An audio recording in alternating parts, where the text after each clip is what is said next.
So for these next 3 videos in particular, since I recorded them all on the same night, and it was really my first time like actually trying to be myself fully 100% on camera, I forgot to turn those A4 lights on, but I'll explain what those mean in the later videos. I learned today, after I had already recorded everything, that the best version of myself when it comes to being on camera is to have a scripted response and then also give like my own response off the dome, because I write really great scripts, but my problem is it can be... So I just tend to go off script a lot, and you know, like what I write at one moment may not be what I'm feeling at the next one when I actually start recording it. So from now on, after this week, my videos are gonna be a lot more script first and then my own thoughts. I had to put this in here because I'm kind of anxious about doing this in the first place. I'm not too happy about how I feel. Fuck, I forgot. I locked my roommates out. So originally that wall was supposed to say A24, but funny story, the two just randomly fell, and I had to like sit on like a chair from my living room. I had to like stand up on the chair to set them up in the first place and then like turn the lights on. I took the chair back. I'm not getting that motherfucker out, bro. So right now, just the 4 is highlighted, but it's supposed to say A24. And when the 2 fell out, it said 4. And because I had a Mickey 17 poster, I'm not supposed to have those, by the way, but I stole them from the job I have. But I replaced it with Baby Girl, if you can see that, which is even wilder, bro. But so yeah, it said 471 because it was reversed, and if you guys know me, then you know my association with the number 417. So it was just kind of like a little nod. But I was like, okay, I see you, but I'm gonna still put Baby Girl up there. I asked you guys on my Instagram story to slide up with any question because I'm hosting a Q&A. Out of those 84 people, like only 7 responded, and 5 of them I don't count because they were from a group chat I'm pretty active in. I say active because like I pop in here and there. I'm not as active as I want to be, but I just don't got time like you niggas, bro. Like I try to pop in here and there, you know, stay up to date, but bro, y'all just always be on that bitch, bro. And like I love it. Like I love how active y'all, and like, you know, it's literally like a community. Like you guys have a connection. Like I'm viewing, it's like a bond. But yeah, that's why I don't be active, bro. Like, bro, I got bills and shit to pay, bro. Like I just can't always be on Instagram and like Snapchat and shit like that. But let's get right into it. The first question is from Rose, who sent this message at 11:11 p.m. and I answered on January 11th, the day I got fired from Target, at 12:16 a.m., which equals 10, which is the date that Rose replied in the first place. These numbers are just textbooks of information, and if that isn't a fucking synchronicity, then I don't know what is. And she's also the reason that everybody found out at Trader Joe's that I made music in the first place, because bro, when I tell you I went to Trader Joe's, I was just trying to keep it low key, because it seems like every time like I tell a job, or like if my job finds out that I make music, you know what I'm saying, that I have a life where I'm actually, my ego is getting in the way. I have a life outside of work. I don't know. I just end up leaving. Like it's not even like a, oh, like my cover's blown, like on some like Spider-Man Peter Parker type shit. It's just like it just naturally happens. And so I kind of held off on doing that for Trader Joe's because I really fucked with Trader Joe's. You know what I'm saying? It was like a cool commute. Like, dude, I was just listening to a song the other day. If I remember it later, I will pull it up. I was like, damn, I used to listen to this on the way to Trader Joe's. Oh, I think it was a YouTube beat. It was a YouTube beat that I'm going to use in the future. So you guys should stay tuned for that. But yeah, she was the first person to blow my cover because I was at cashier and she came through and she was like, is that MOC? And I was like, bro, like my heart stopped, bro. Like my heart fucking stopped, bro. I was like, oh no, bro. And she kept, and I kept trying to be like, yo, bro, it's like, chill, like nobody knows. She just kept blowing my cover, and she was like, MOC, you're gonna be famous. I was like, bro, that shit blew me, bro. But yeah, this is the photo that we have together. I know we are adorable, aren't we? I don't want to smoke again. I wrote in my script I really want to smoke again. I don't want to smoke again right now. But fuck it. See a hit, take a hit.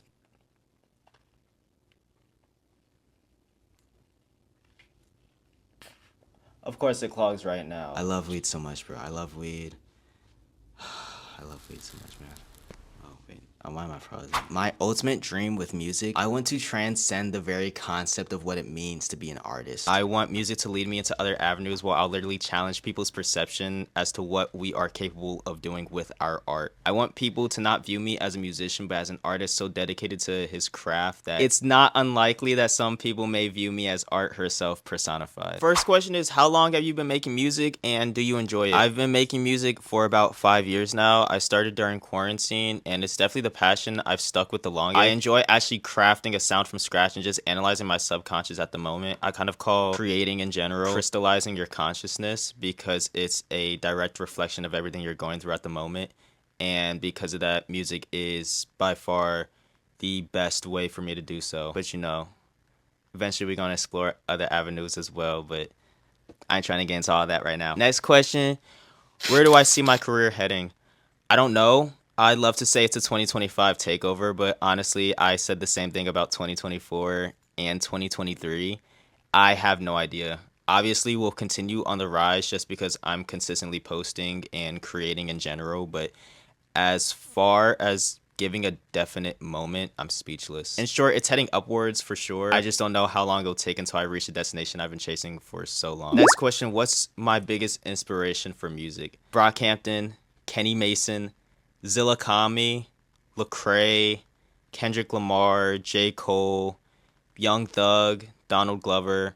Honestly, just about everybody. Every time I listen to a piece of music, I'm constantly being influenced. I'm like, oh, I like the sound that they did here. I like the way the 808s sound here. Or when it comes to their voice, I like how they pronounce certain words. Like one of my other influences, who I'm probably going to mention later, also Mahalia. She has like an accent. So sometimes when she says specific words, it comes through and it's just like I'm influenced by that also. I've been told I have an accent, so kind of embracing that and just really trying to pay homage but also be my own artist. I try to listen to a lot of music, so I also have a lot of non-hip-hop influences which hopefully should be noticeable in my music. Some of them include Mahalia, Amare, The Weeknd, 3 Days Grace, Anderson .Paak, Masego, Jeremiah, and many more, just to name a few. What's the hardest thing you've worked through so far via music? Definitely staying consistent and integrating my ego. Understanding what I truly want to accomplish once I'm a successful artist with a much larger platform and voice, and just undoing a lot of behavioral patterns I've picked up just through age. Staying consistent, understanding what it is that I want at the end of the day, specifically with music, and understanding that whatever it is that I truly want, I just need to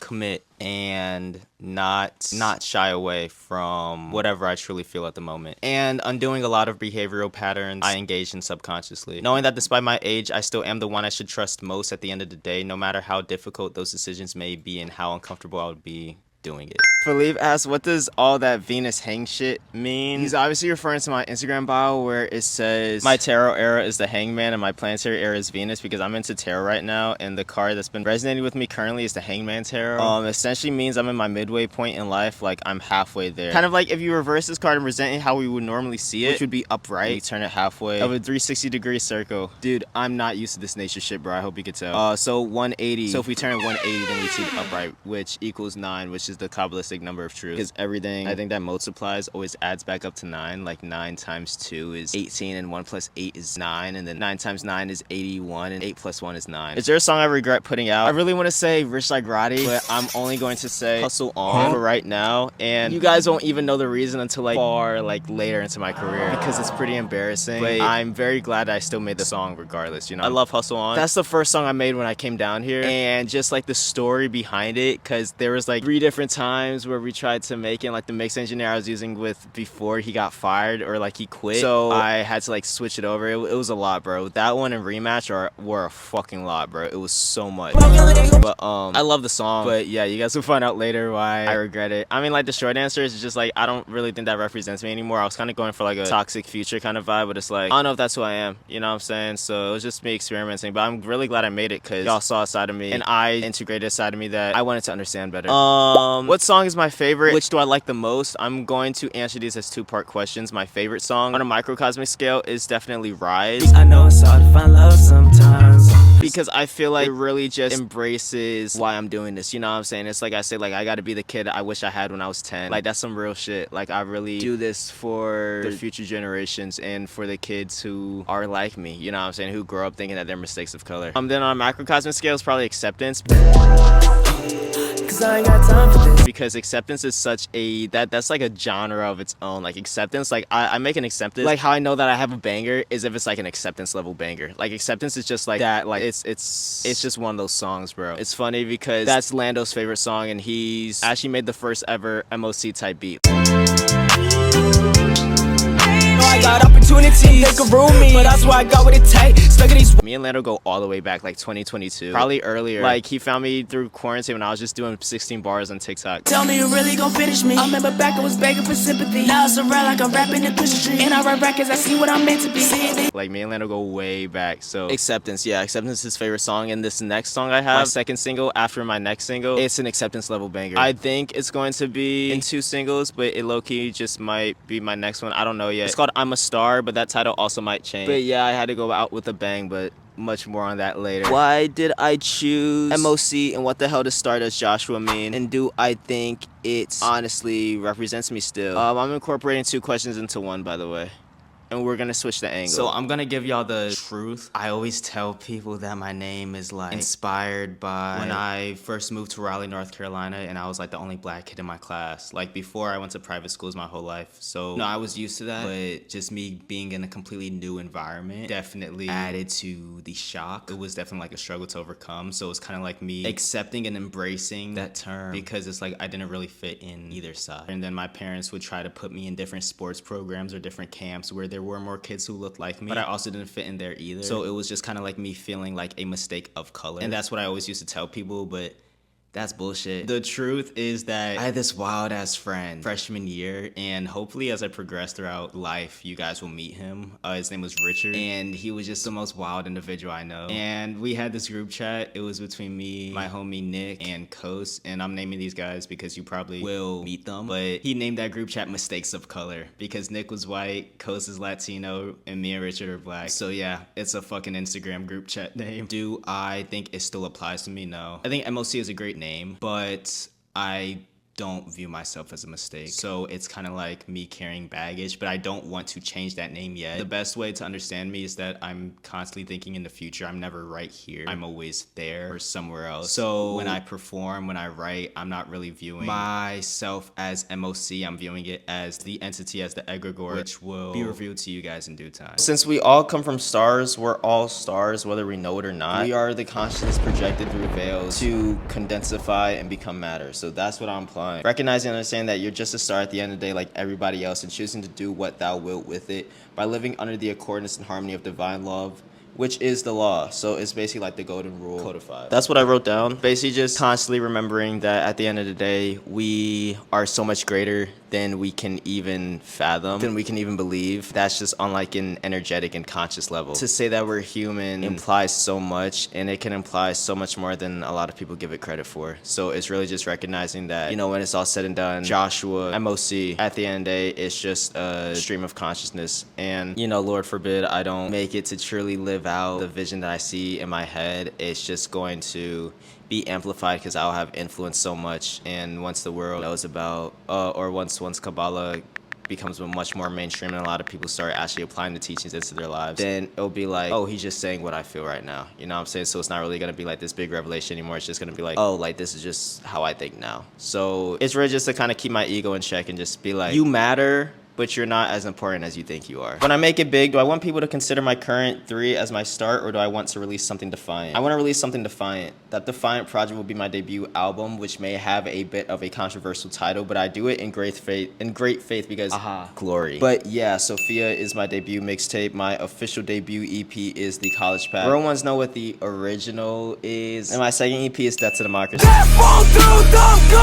But I'll probably end up dropping a project or 2 beforehand. I'd really love to drop another EP and get these 2 songs with Shake Tricks out the way. But yeah, once that debut album drops, bro, it's game fucking over. Like, dang, shit gets serious for real. I love Sophia, but that's one of the reasons I don't really go back to it that much. I just don't like the mix on it. Had I taken my time to really perfect the sound and make it sound a lot more professional quality-wise, I would like it a lot more. I appreciate it for what it is. You know what I'm saying? It's always just a constant reminder that you should never rush art, because that was definitely rushed. The College Pack was rushed, and Death to Democracy was pretty rushed. I had these like release dates in mind. I was basically acting like a label, but I wasn't really signed to a label. So I just had like a lot of anxiety and was just like, I need to drop these. It all was in case, you know, a big break happens. I assumed a big break was gonna come from one of these songs. But I'm really glad they're out regardless. And I mean, I always can just go back and remaster or re-record or whatever. So I'm not really tripping on it too much. But I don't want that to be like my official introduction to the world. Like, I want the world to truly know how great of an artist I am with my debut album, because I feel like that's really gonna be a game changer. That's going to like shake the industry up. Like, it's really gonna be some crazy shit. And it will be a secret sequel to Sophia, and because of that, I think it's gonna be. I'm just gonna be able to do so much more with it, and you guys are gonna see. You know, I'm really glad that you guys are here for the ride. I really like the setup, by the way. Can we collab?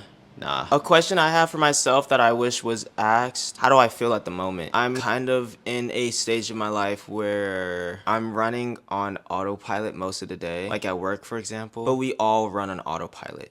Everybody runs on autopilot. It's like 90% of people, or like we spend 90% of our time operating subconsciously. So I'm operating subconscious, but I'm conscious enough to view my subconscious, and I'm constantly trying to understand why it is I make the choices that I do. Every decision matters. I recently read the Deadpool script. Colossus has this line towards the end where it's basically like 4 or 5 moments. Like that's all it takes to make a superhero. And I feel like to be the best version of yourself, it's not a constant thing. Like at first it might seem like that, but it really is just those moments. Choosing to do the right thing even when you know it's difficult, or choosing to do what you want and aligning what your wants with what you truly best for you. I feel like that's kind of how I felt at the moment, where I'm doing everything I want, but everything I want is what's best for me. So I'm trying to learn more, I'm trying to live more, and I'm trying to upload more, and I'm just trying to go all in with this, because even if I do like 90%, that's still 100% more than what other people are doing. I think what's missing right now is authenticity and vulnerability. And if I'm able to showcase that, just because of everything that I want to represent, I think that's my path to success. You know, that's what I truly want. I'm gravitating towards the people who are direct reflections of the best aspects of me, which would be all of you guys who are watching this right now. And that's also low-key why I feel like I'm in my indie phase. Like,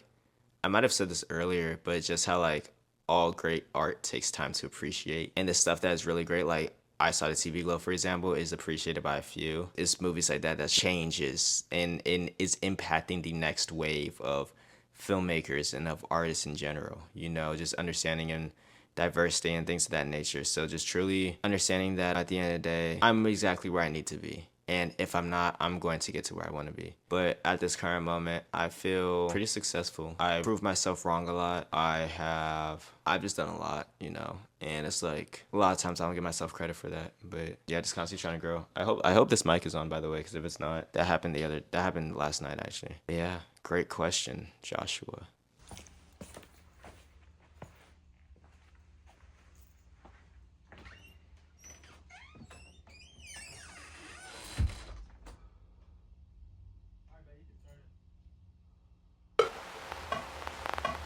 You're gonna start it. Okay, we're gonna run it from the top. Oh, fucking when it was a